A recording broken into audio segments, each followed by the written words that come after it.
Becky. Welcome to my channel. I am really excited for the videos that I have coming up for you guys, all in the realm of homeschooling. If you guys have been following my channel for a while or you don't know already, then a little backstory about me. I am a mom of two. I have a 20-year-old daughter and a 14-year-old daughter. Our 20-year-old has already graduated our homeschool high school and has now also since graduated college.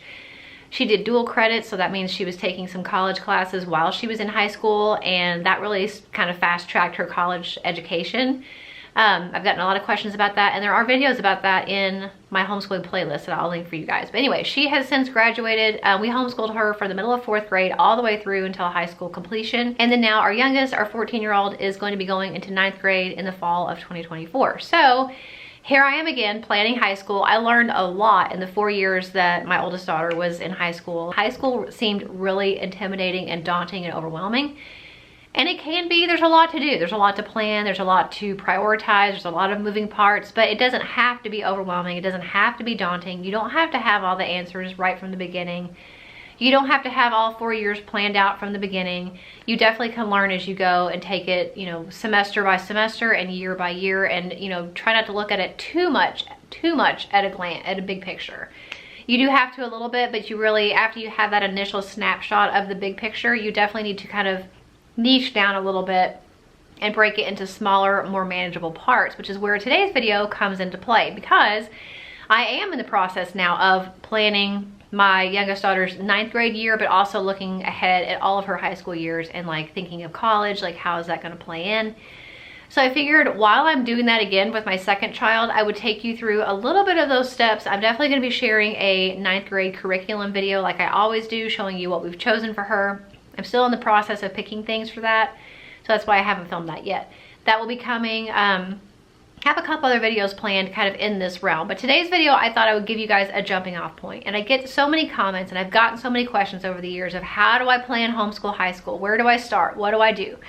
So this video is for you if you've ever asked yourself that question. This video is for you if you've ever thought maybe you can't homeschool through high school. You just don't know what to do. It's just too scary. You don't want to screw your kids' education up. You don't want to screw up their college, you know, the potential of college. And more than likely, you're not going to do that with a little bit of prep and planning and thoughtful thinking, thoughtful planning. That's where today's video comes in. So I have 5 tips today. The very first things that I did and am doing again with my youngest to prepare for high school. So the first thing that I did with my oldest and again with my youngest, because it's, you know, there's quite a bit of an age difference. They're 6 years apart. So the graduation requirements for our state have likely changed since I looked this stuff up, you know, when my oldest daughter was going into high school. So I printed the current high school, and you can just go to your state's Board of Education's website. I know people recommend also the HSLDA website. That's fine too, but I prefer just to actually go to my state's Board of Education's website. And I print out, basically, of course we live in Kentucky, but I print out their high school graduation requirements. This is what they would require of a public school high school student in order to successfully complete high school and graduate with a diploma. This is not assuming they're going to go to college. This is just minimum high school graduation requirements.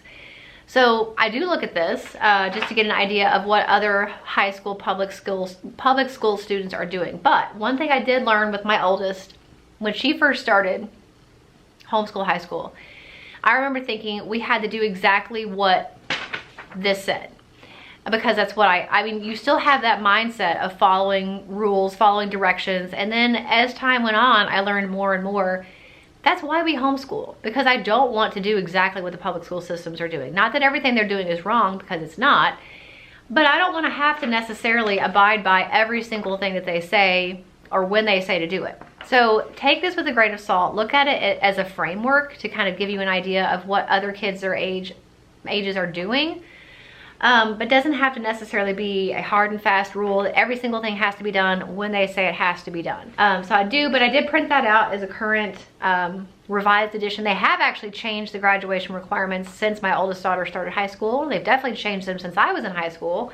And so it's nice to have this to kind of reference what they expect of public school, high school students and other kids her age. More importantly to me though, actually, and with both girls now, both of them, we do plan on them going to college, at least to get an associate's, which is what my oldest daughter did.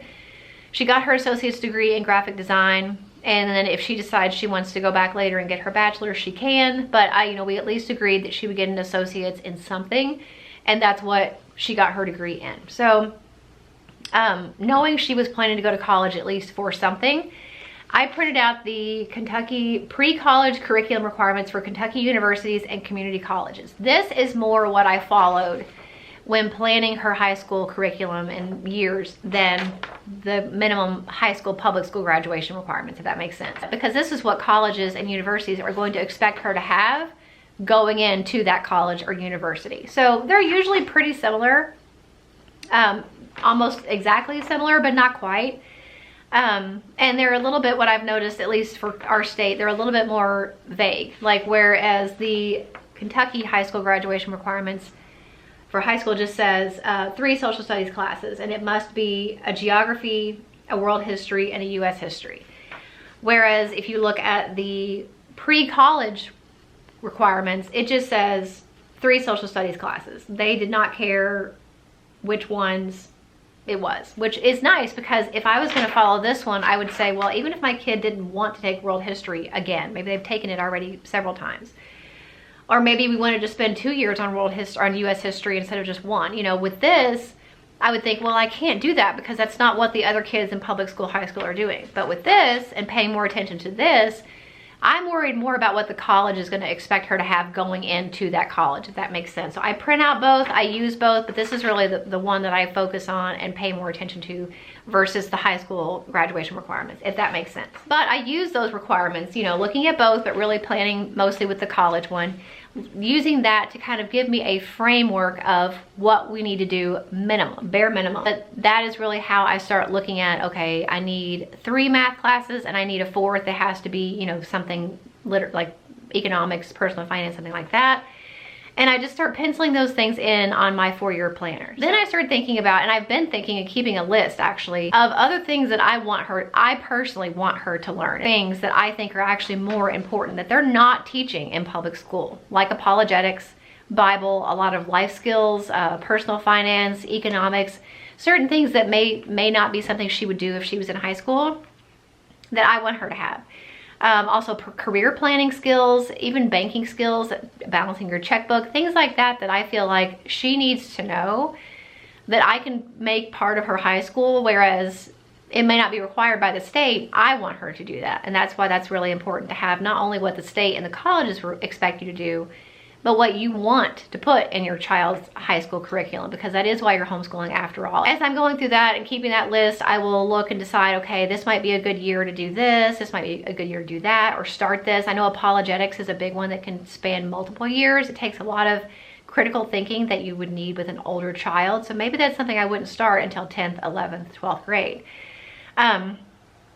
And then as I'm going through, I'm also like, do I have a resource for that? Or do I need to research, what resource do I want to use for personal finance?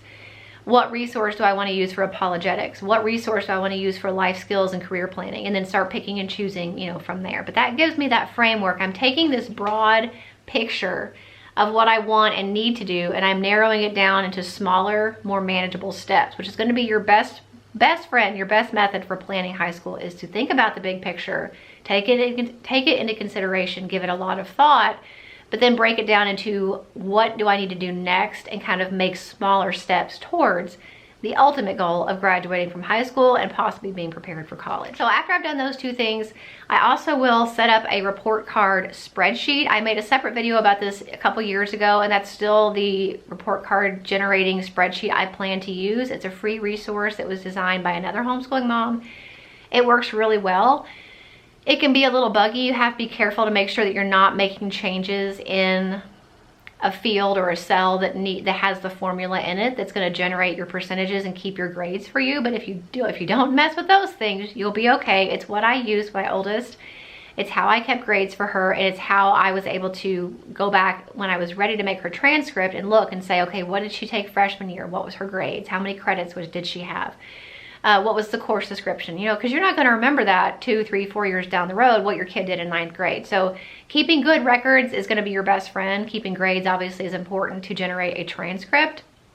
So that's the next step, is setting up her report card. Whatever resource you plan to use, that's the resource that I use. It worked for us, it's free, and if it ain't broke, don't fix it. So I will try to remember to link that video about the report card, and I will also link, I don't know if it's a separate video or I put it in that same video, but basically how I created my own transcript template for my daughter when she was in high school. It's what I used for her. It's what I applied, what we sent in with her college application. It's what they accepted, and nothing was ever said about it not being sufficient. Now, granted, she wasn't going to Harvard, but to where she was going, nobody had a problem with it. I think it was all the information they needed and nothing more.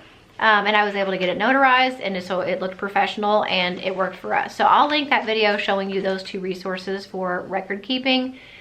Very, very important. It's better to keep too many records than not enough, because like I said, after 4 years, you're not going to remember necessarily what your child did, what resource it was, what their grade was, all that stuff. So keeping good records is your best friend. I also, speaking of the transcript, I like to print.